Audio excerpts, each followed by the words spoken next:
In der aktuellen Diskussion rund um das UFO-Phänomen taucht immer wieder der Begriff TTSA auf, To the Stars Academy of Arts and Science. Diese Organisation macht immer wieder von sich reden und spielte eine große Rolle bei den Entwicklungen in den vergangenen Jahren. Ich denke, es wird also Zeit, mal einen genaueren Blick auf TTSA zu werfen und dabei ihre Mission und Mitglieder besser kennenzulernen. Gegründet wurde die To the Stars Academy of Arts and Science im Jahr 2014 von Tom DeLonge, Dr. Hal Puthoff und Jim Samivan. Zuerst nur als Plattenlabel, welches sich dann aber über die Jahre weiterentwickelte und um andere Tätigkeitsfelder erweitert wurde. Einige von uns kennen Tom DeLonge sicherlich noch aus seiner Zeit mit der Pop-Punk-Band Blink-182, mit der er bekannt wurde und weltweit über 25 Millionen Tonträger verkauft hat.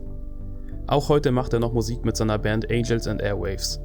Sein Interesse an dem UFO-Phänomen hat ihn stets begleitet und ihn letztendlich dazu gebracht, TTSA zu gründen. Trotz Kritik und Häme konnte er einige beeindruckende Persönlichkeiten um sich versammeln. Bevor wir diese aber genauer betrachten, möchte ich kurz die 3 Tätigkeitsfelder von TTSA erläutern. Unterhaltung. Der Bereich Unterhaltung konzentriert sich auf die Produktion von Filmen, TV-Serien, Büchern, Musik, Kunst und Merchandise. Dabei wurde zum Beispiel die TV-Dokumentationsserie Unidentified Inside America's UFO Investigation produziert. Leider ist diese noch nicht im deutschen Fernsehen zu sehen. Veröffentlicht wurde zudem bereits eine Buchreihe mit dem Titel Secret Machines. Dieser Unterhaltungsbereich soll dazu dienen, den Horizont eines breiten Publikums zu erweitern und das Interesse an der Technologie der Zukunft sowie den Mysterien des Universums zu wecken. Wissenschaft. Dieser Bereich findet sich in einem theoretischen und experimentellen Labor wieder, welches konventionelles Denken in Frage stellt und die nächste Generation der Physik entdecken will. Dabei geht es auch darum, unser Wissen über das UFO-Phänomen zu erweitern. Erste Projekte wie ADAM untersuchen Metamaterial von potenziellen UFOs und das Projekt The Vault kreiert eine Datenbank für UFO-Sichtungen.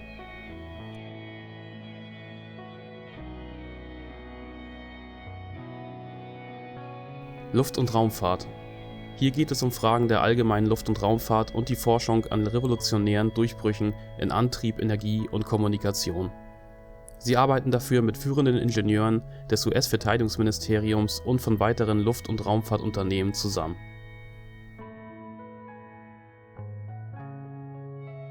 Da wir nun die 3 Tätigkeitsfelder kennen, betrachten wir jetzt die Persönlichkeiten, die Tom DeLonge in TTSA um sich versammeln konnte.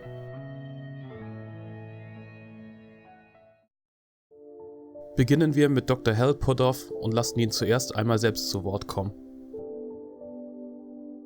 Hal Puthoff, I'm a physicist. I'm also director of the Institute for Advanced Studies at Austin. And basically we do forefront research on energy and propulsion for spaceflight. Well, as a physicist, I've always, in fact, starting as a kid, I've always been interested in the actual forefront of physics. And so I've been always involved in looking at ideas that were, right at the edge. And along the way, I ended up getting interested in space flight, followed the space program in great detail.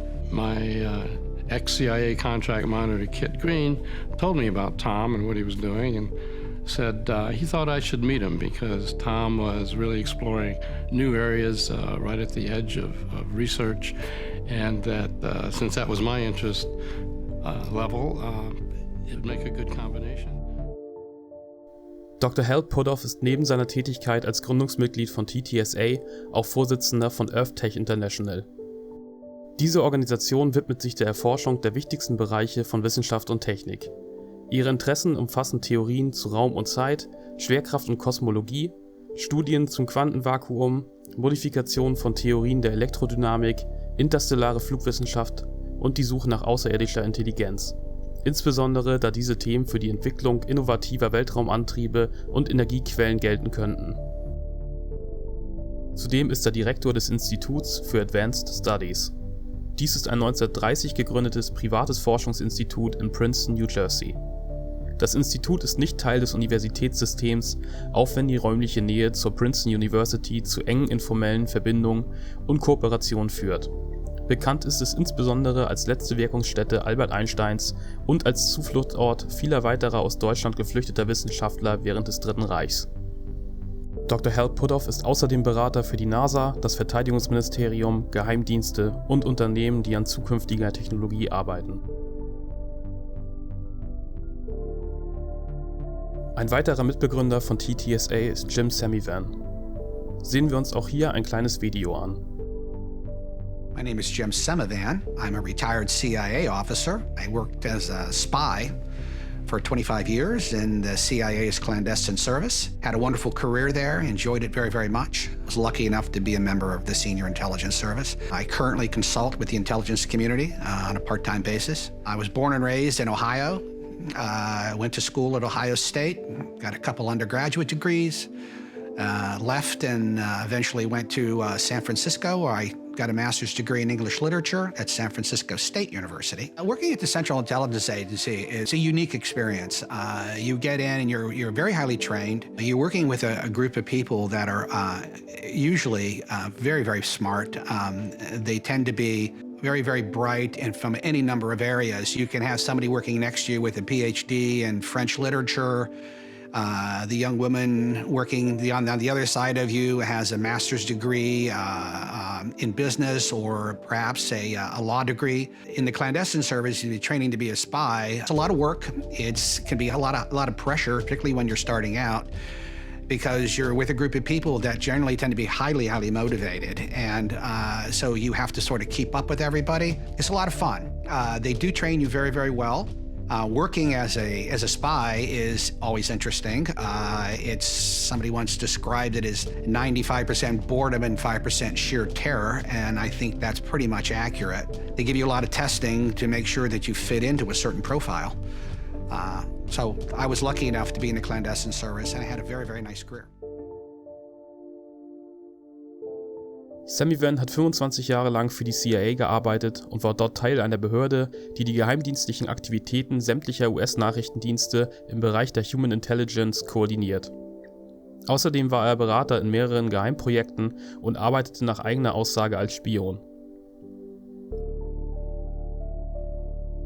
Betrachten wir nun Luis Elizondo, der bereits durch mehrere Auftritte in den Nachrichten in Erscheinung getreten ist. My name is Lou Elizondo. I'm a career intelligence officer with various organizations throughout the intelligence community. I've worked for the Department of Defense, I've worked with the Army, I've worked with the Director of National Intelligence, National Counterintelligence Executive, and fill in the blank, a bunch of others. Some of my time was spent in advanced aerospace engineering, protecting key technologies, critical technologies, in advanced weaponry and advanced aerospace, such as high-energy lasers and drone nanotechnology. So my time was spent in the careers of counterintelligence and human intelligence. What makes intelligence, I think, unique is that you have a career field dedicated entirely to the art of observation, of understanding how things work, looking at those things maybe from a slightly different perspective and trying to figure out what it is that you're actually seeing. So as a trained observer, I think intelligence is one of those fields that gives you a little bit unique perspective.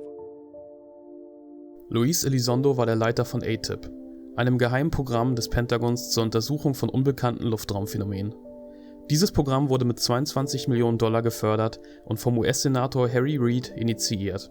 In einem Interview auf CNN erklärte Elizondo den Zweck des Programms. Out front now, the former Pentagon military official who ran the covert government program up until this last November, Luis Elizondo. Luis, thank you so much for your time tonight. I mean, first, tell us what the purpose of the program was and why it was so secretive.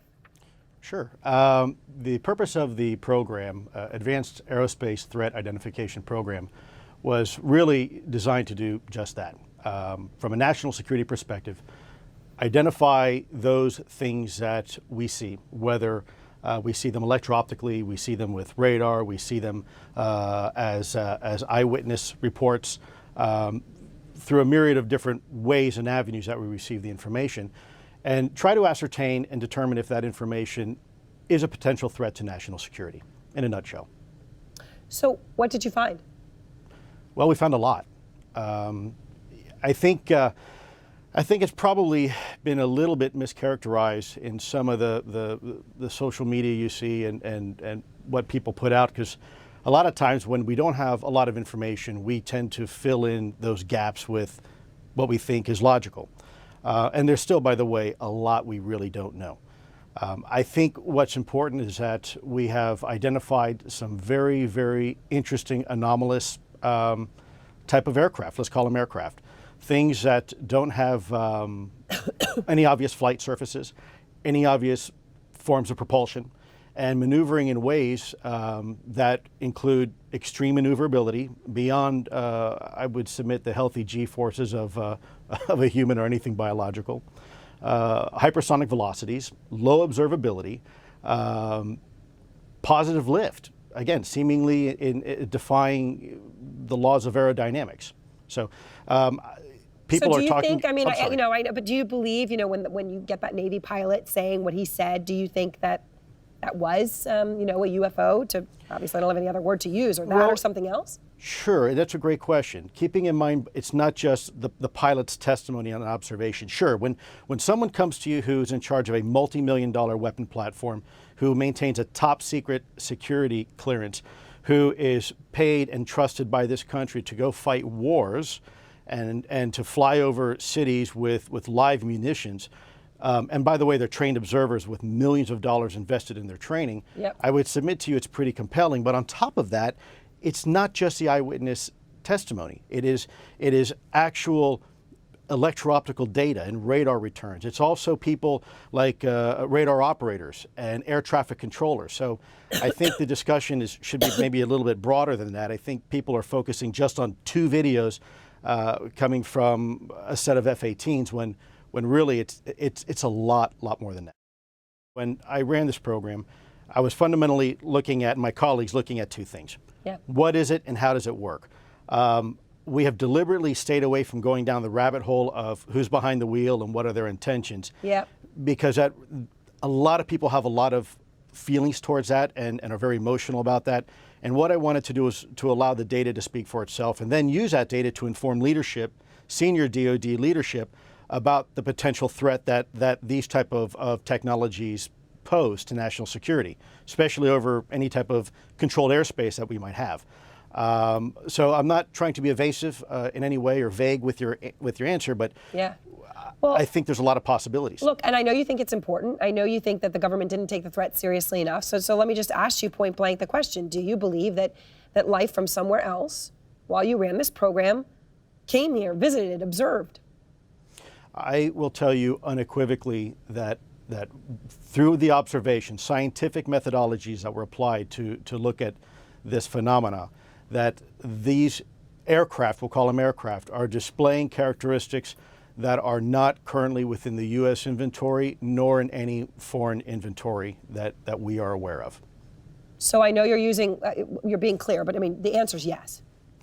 I can't speak on behalf of the government. Obviously, I'm not in the U.S. government anymore. My personal belief is that there is very compelling evidence that we may not be alone, whatever that means. Eine weitere beeindruckende Persönlichkeit in TTSA ist Steve Justice. In 1984, I got my chance to go to the Skunk Works. I'm working on things that defy imagination.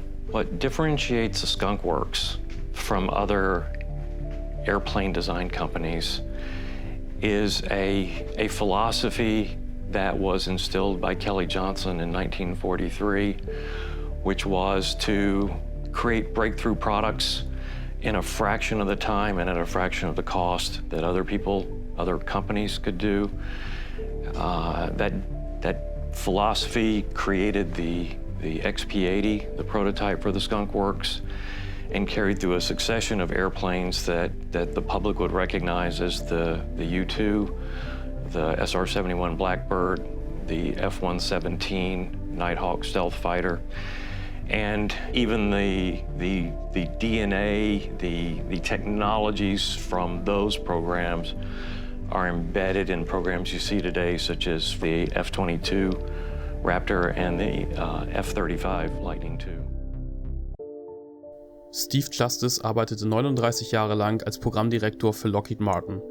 Dies ist ein US-amerikanischer Rüstungs- und Technologiekonzern, der vor allem in der militärischen sowie zivilen Luftfahrt als auch in der Raumfahrt aktiv ist. Fast 80% des 2014 erreichten Umsatzes von 46 Milliarden US-Dollar wurden durch Käufe der amerikanischen Regierung erzielt. 31 Jahre lang war er dort zudem in den sogenannten Skunk Works tätig. Als Skunk Works werden geheime Projekte bei Lockheed Martin bezeichnet. Der Begriff wird aber auch für Projekte verwendet, die Mitarbeiter ohne Kenntnis der Unternehmensleitung durchführen. Kommen wir nun zu Chris Mellon. My name is Christopher Mellon. I'm the former Deputy Assistant Secretary of Defense in the Clinton and Bush administrations and the former Minority Staff Director of the Senate Intelligence Committee. I worked on Capitol Hill for over a decade for various senators on the Armed Services and Intelligence Committees. I was privileged to be involved in the intelligence community for nearly 20 years, reviewing intelligence activities on behalf of the American public. Obviously, they need to remain in the shadows, they need to remain classified, but they need to be consistent with our values and our interests. And it's important to have oversight of those activities. The Secretary of Defense has a huge span of control over 40 different agencies. He has to depend on a staff of people around him to keep an eye on many of these agencies and activities when they involve sensitive intelligence activities. So that was part of my function on the Secretary of Defense's staff to review sensitive reconnaissance activities, programs that, if exposed, could cause embarrassment to the United States. Senate Intelligence Committee conducts oversight of all U.S. foreign intelligence agencies and programs. Some of the most sensitive activities involve covert action programs where we're seeking to covertly influence events abroad. Those are particularly sensitive activities, but the budget of the community is huge. There's a lot of oversight to be performed from the standpoint of this taxpayer, making sure that the taxpayers are getting their money's worth. And that the country's needs are being served. Chris Mellon arbeitete 20 Jahre lang für die Regierung und ist der ehemalige Assistent für Fragen des Geheimdienstes des stellvertretenden Verteidigungsministers der Clinton- und Bush-Verwaltung. Zudem hatte er eine führende Position in dem Geheimdienstkomitee des Senats inne, welches mit der Überwachung und Kontrolle der Geheimdienste des Landes betreut ist. Dies waren die Mitglieder von TTSA, die bereits des Öfteren in der Öffentlichkeit in Erscheinung getreten sind. Es gibt aber noch einige mehr, die ich hier nicht unbeachtet lassen möchte. Chris Miser ist Mitbegründer von Vivaris Capital, eines Investment-Management-Unternehmens. Er lehrte bereits an mehreren großen Universitäten zu Unternehmertum und Businessstrategie. Chris Herndon ist der ehemalige stellvertretende Assistent des Präsidenten und Director of White House Information Technology.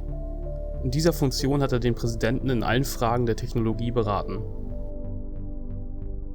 Dr. Adele Gilpin ist in TTSA für biomedizinische Forschung und als Anwältin zuständig.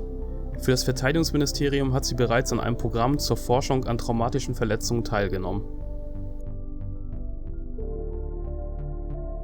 Dr. Norm Kahn hat über 30 Jahre lang für die CIA gearbeitet und berät die Academy zu Fragen der nationalen Sicherheit und ist für das Programmmanagement zuständig.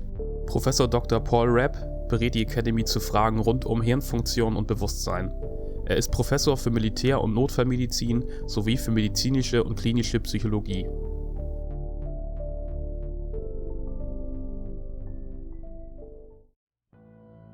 Ich denke, wir haben nun einen ganz guten Überblick über die To The Stars Academy of Arts and Science bekommen. Erste medienwirksame Erfolge wie die Veröffentlichung von 3 Videos, die unbekannte Luftraumphänomene zeigen, konnten bereits erzielt werden. Auf Druck hin hat die Navy die Echtheit der Videos bestätigt und verlauten lassen, dass es sich tatsächlich um UAPs handelt. Aktuell wird Metamaterial untersucht, das möglicherweise aufzeigen könnte, dass es nicht auf der Erde konstruiert wurde. Die Zukunft wird also zeigen, was noch in TTSA steckt. Ich denke aber, es lohnt sich, ihre Arbeit mit ausreichend Geduld zu verfolgen. Der Weg ist lang und komplex.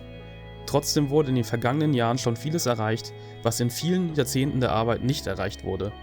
Das Thema wird bereits ernsthafter diskutiert und ich habe die Hoffnung, dass das Stigma endlich endet und wir offener über dieses Phänomen reden können. Es wird höchste Zeit.